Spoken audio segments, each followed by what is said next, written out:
Hello, thank you for joining us again. In last episode, we second part and a couple part thing where we've been talking about what you learned at that aerospace auditor workshop in Minneapolis. We were specifically talking about context of the organization in that.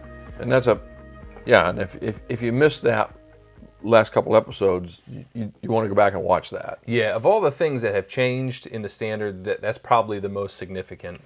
It is, and because it's so new, there's a lot of confusion as to what it means and even more how it's going to be audited. Yeah, and I think a temptation is to assume that since that was primarily driven by ISO 9001:2015, that this wouldn't see much play in aerospace. That would be a big mistake. Yes. But if you have missed those last two episodes, you definitely want to go back and check them out.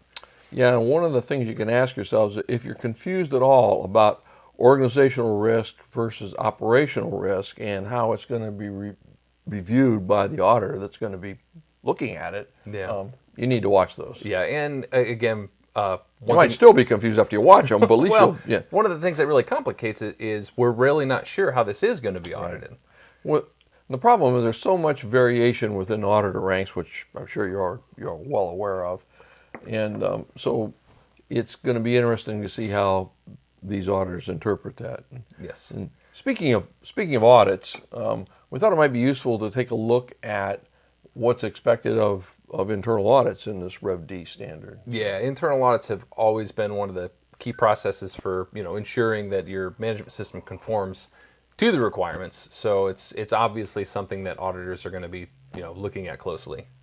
When you look at what's going on with the aerospace and the automotive standards, which are the two ICOPs that are really out there, you see the growing importance of internal audits and how much more emphasis and more expectation the automotive industry and the aerospace industry is placing on these audits for judging the effectiveness of the systems that they're reviewing. Yeah, and if you think about it, it does make sense. As the standards get more involved, it's going to be harder to audit the thing. So, in a way, the internal audit is sort of a risk prevention tool for the external auditor. Yeah.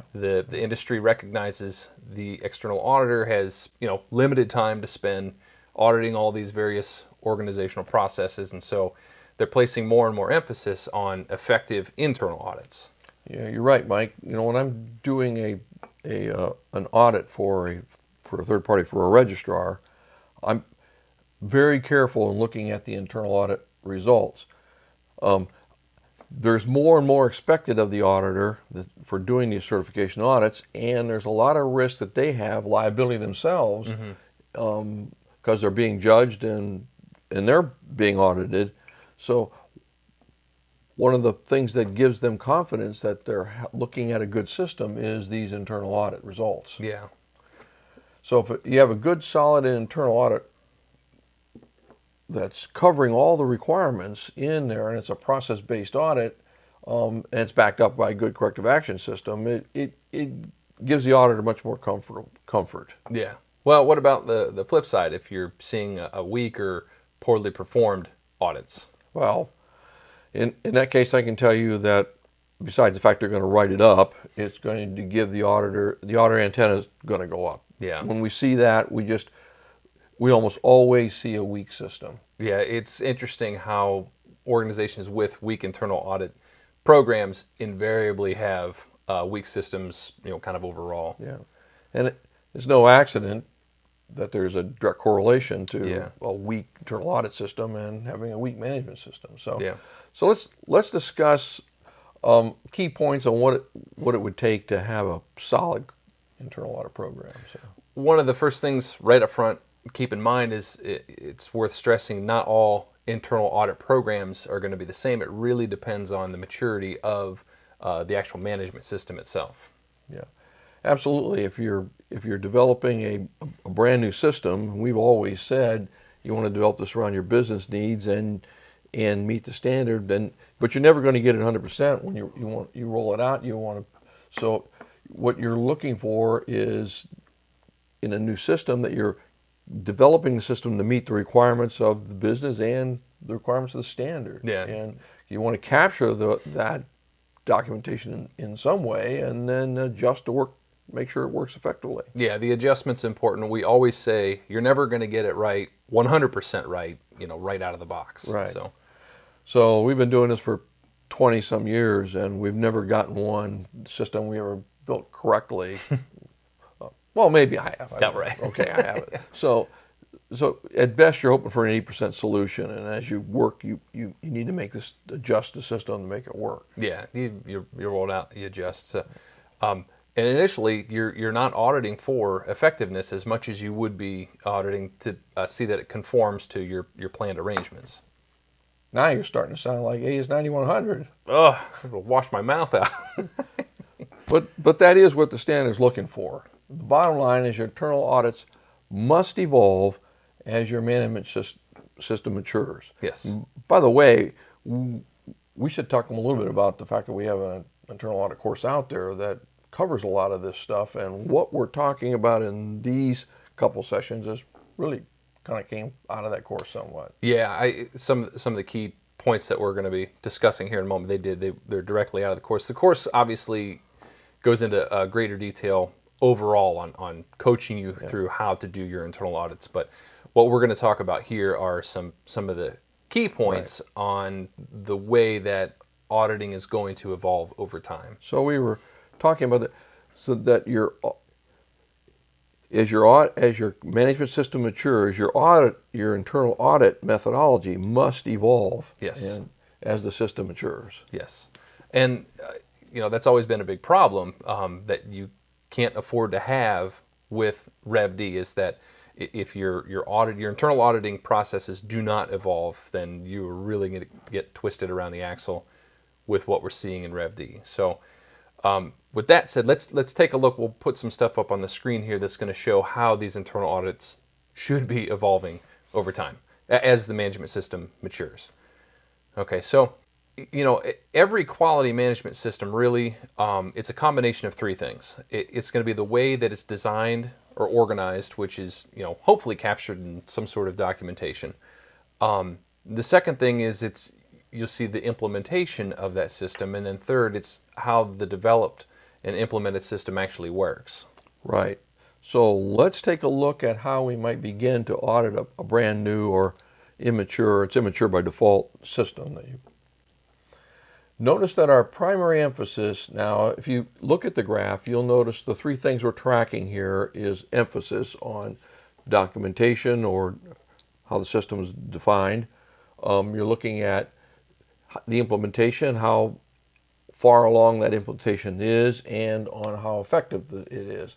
So notice that our emphasis is initially on ensuring that the documentation meets the minimum requirements of the standard and your business needs in practice and principle. Much lower is the focus on implementation, of course, because you're just rolling this out, and even lower is effectiveness, since you haven't rolled out long enough to be effective. Yeah.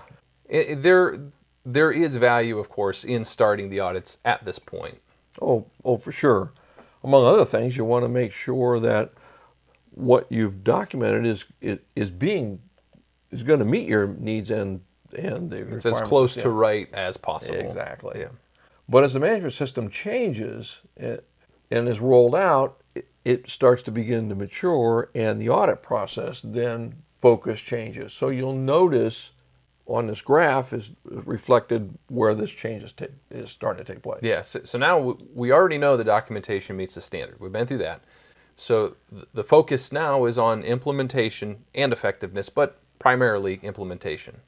So in this phase of audit maturity, we typically see check sheets that are like just a procedure or just check the box, and even sometimes we see organizations using a procedure for the check sheet. Yeah, just auditing, right? Just that. So, which just points out that they're focusing on implementation with much less emphasis on effectiveness. Yeah, absolutely. And while that can raise a few eyebrows from your registrar, particularly, it's certainly understandable for a brand new system. The issue is that many organizations never evolve from this audit methodology. All right, so on a mature system, which would be the vast majority of organizations, most likely you know included, this here is where you should be for your audit focus. Yes, and notice that the emphasis is now on effectiveness. Are the processes working? You've already audited the documentation implementation, and your main focus is now on effectiveness. Notice that though you still need to focus some attention on documentation and implementation, and why would that be, Mike? Well, among other reasons, processes themselves, they're going to be changing along with the documentation. Again, that kind of goes back to that 80% thing. You roll it out, it's not quite there. You're refining. Absolutely. Okay, so you can kind of see, over the course of that, your focus is going to change, and it really depends on the maturity of your system. But so when we come back, we want to know where we go from here, and we have a free tool that we like to make available to you guys. Like ukulele? I think the film crew smashed the ukulele. Learn all about AS9100 Rev D with our new online course. This is the best resource to rapidly get you caught up on what's changed and what's new. Our course guides you through each part of the standard and teaches you how to implement it within your own organization. Each section is broken into bite-sized pieces, allowing you to work through the standard at your own pace. You can access the course as many times as you want, making this the #1 resource for when you need a quick refresh on a specific topic. Buy it today and get the guidance you need to achieve your Rev D certification. Okay, so where are we going to go with these internal audits? Well, I thought it'd be useful to look at what the internal audit requirements are and what actually are the auditors expecting to see when they're looking at when they're reviewing your system. Yes, so that would be interesting. So that'll be coming up in next episode.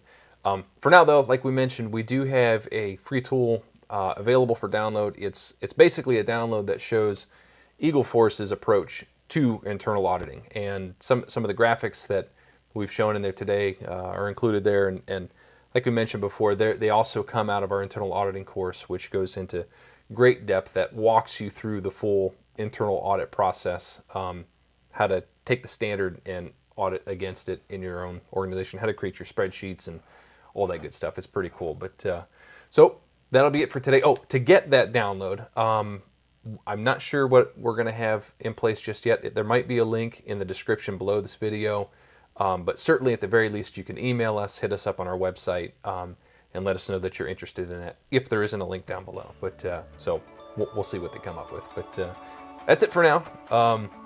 Again, we'll pick this back up next episode, talking about how the external auditors are going to be looking at all this. But until then, thanks for watching.